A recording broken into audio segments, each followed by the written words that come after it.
Dry stone walls have been built in this area for about 2,500 years. The base is wider than the top, with the two outer load-bearing faces held together by interlocking pieces. Properly made, they can last for thousands of years. The chapel of St. Rocco was built by a very famous Croatian poet and nobleman, Peter Hektorovic, in the 16th century. The bell tower was added in 1783. But there was a Roman public bath here. In this area was a Roman public bath, and he later built his summer residence where Roman public bath once was. There was probably some kind of temple here because early Christians built their churches at the same place where once temples from Greek times or Roman times were.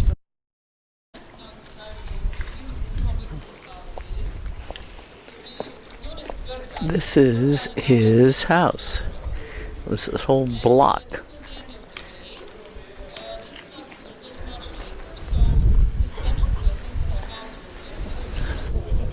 Now it's a museum.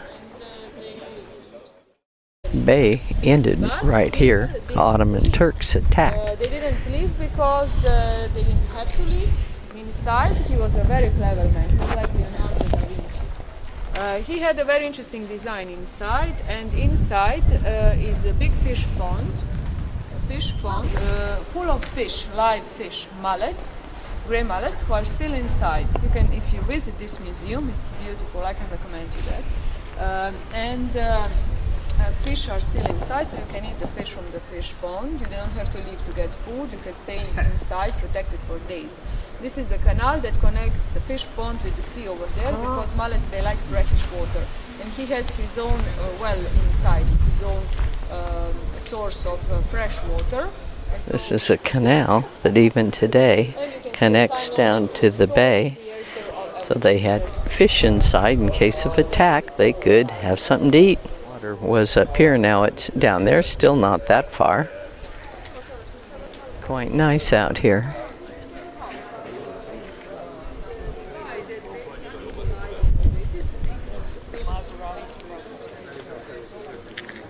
The waterfront. Yeah, the tide is in. The tide's only about a meter and a half.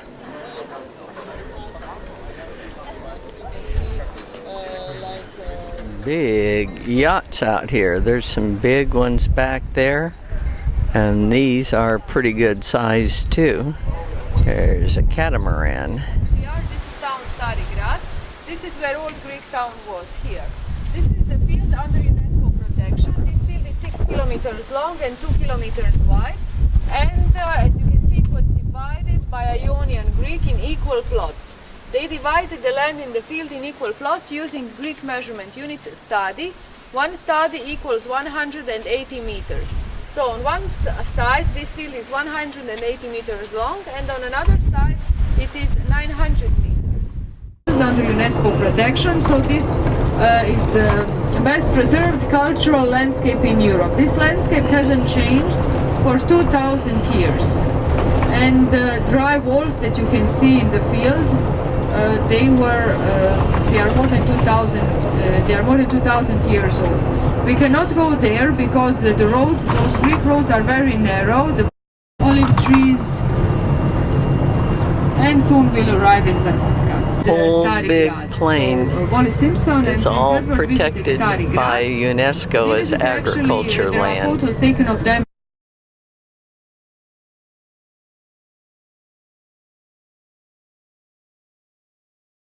I think she said this was 15th century, and see the real slate roofs. This 15th century fortified church after the Turks attacked it. Front of the church. And this was the fortifications that were added later. Great big agave plant. And this is another agave in here. And when it flowers like this, that's its last hurrah, and then it's going to die. Paper plant, and some of these are blooming. This one's really pretty here. Okay. These are cannas here. And up here, look at those nice big healthy grapes that have not been picked yet. A yellow house and a green house and a pink house. Rarely have we found any color.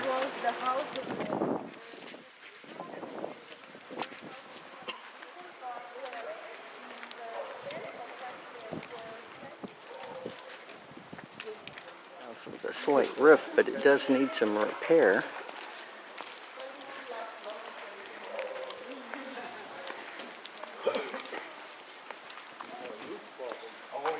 Houses like this date to the 15th century. Some of these are slightly newer. Up there's another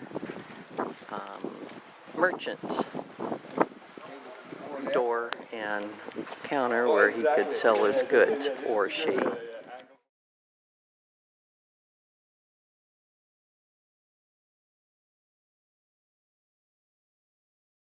Village women would come to wash their clothes. It's produced in Yugoslavia. They don't make them anymore. Guess it's Zastava. A Kanoba is a tavern in Croatian, and this is a highly regarded restaurant. This is a tasting room for Vinja Carrick, and they do make excellent wines, evidently. 15th century little village. There's the church we saw, and this guy is bailing water out from